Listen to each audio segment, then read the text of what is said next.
جب آپ طواف شروع کریں گے اگر بھیڑ نہ ہو تو جو ہے وہ رمل کرنا جو ہے وہ سنت ہے. رمل کہتے ہیں اس کو کہ چھوٹے چھوٹے قدم سے اس طریقے سے اکڑ کر کے جو چلتے ہیں نا اس کو رمل کہتے ہیں. اور یہ 3 چکر میں سنت ہے. اس طریقے سے ہاتھ ہلا ہلا کر چھوٹے قدم چلنا یہ 3 چکروں میں سنت ہے. یہ اس لیے سنت ہے کہ جب مسلمان آئے نا کعبۃ اللہ شریف میں تو مدینہ شریف کے اندر بیماریاں ہوتی تھیں تو مکے کے کافروں نے کہا کہ کہیں یہ لوگ بیمار ہو کر کمزور تو نہیں ہو گئے. تو حضور نے فرمایا کہ شانے ہلا کے چلو تاکہ پتہ چلے ہم کمزور نہیں ہوئے بلکہ مدینے جا کر اللہ نے ہماری طاقت کو بڑھا دیا. تو 3 چکر میں حالانکہ آج وہاں کوئی جو ہے وہ کھلا ہوا کافر تو نہیں ہے نا, بت پرست تو بظاہر وہاں کوئی ہے نہیں. پھر یہ کیوں کرتے ہیں؟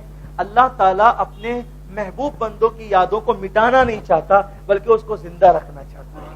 یعنی اللہ کے برگزیدہ بندوں کی یادیں اس میں تازہ ہوتی ہے حج کے ارکان کے اندر. تو اس طریقے سے آپ چلیں گے. اور اگر بھیڑ ہو تو اب بھیڑ میں بھی لوگ اس طریقے سے کرنے لگتے ہیں.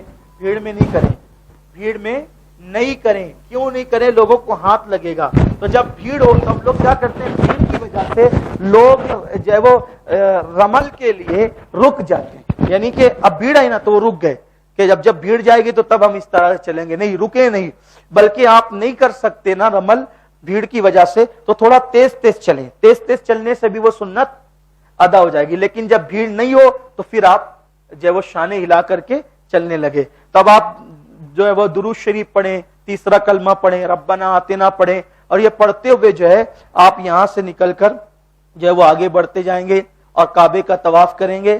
دوران طواف کعبے کا طواف کرتے وقت کعبے کو سینہ نہیں کرنا چاہیے. کعبہ الٹیاں کی طرف ہوگا, لوگ ایسے دیکھنے لگتے ہیں, ایسے چلنے لگتے ہیں. تو اگر آپ نے طواف کے درمیان کعبے کی طرف جتنی دیر تک سینہ کیا یا جتنی دیر تک پیٹ کی تو اتنا چکر آپ کا مانا نہیں جائے گا. تو اس لیے جو ہے وہ نہ کعبے کی طرف پیٹ کریں دوران طواف اور نہ سینہ کریں. البتہ چلتے ہوئے کبھی کعبے پر نظر اٹھا لیں یا اٹھ جائیں تو الگ بات ہے, ورنہ نگاہیں نیچی کرتے ہوئے خشوع و خضوع کے ساتھ طواف کریں. یہ سوچیں طواف کرتے وقت, یہ سوچیں یہ وہی جگہ ہے جس جگہ اللہ کے نبی نے قدم رکھے. حضور کے قدم پڑھیں, حضرت موسیٰ کے قدم پڑھیں, حضرت ایوب کے قدم پڑھیں, حضرت ابراہیم کے قدم پڑھیں. اتنے بڑے بڑے انبیاء اولیاء اس پہ قدم رکھ کے چلے اور وہیں آپ چل رہے ہیں تو نگاہیں جھک جانا چاہیے. خشوع کے ساتھ, خشیت کے ساتھ, روتے ہوئے اور اللہ کی بارگاہ میں عاجزی کرتے ہوئے چلے. ادھر ادھر نہ دیکھیں, بلا ضرورت نہ دیکھیں, چلیں. پھر آپ درود شریف, کلمہ شریف اور تلاوت جو بھی آپ کو کرنا ہے کرتے ہوئے آپ وہاں سے لے کر کے پھر گھوم کر کے آئیں گے. جب آپ گھوم کر کے آ گئے اس رکن پہ, پھر اب آپ کعبے کی طرف رخ کر لیں. بسم اللہ اللہ اکبر والصلاۃ والسلام علی رسول اللہ کہہ کے پھر چلنے لگے. رکے آپ نے کعبے کی طرف رخ کیا استلام کے لیے, یہ کر سکتے ہیں. پھر چلنے لگے تو آپ حجر اسود سے لے کے حجر اسود تک آئے تھے تو آپ کا 1 چکر ہوا. پھر دوسرا چکر آپ نے شروع کیا استلام کر کے.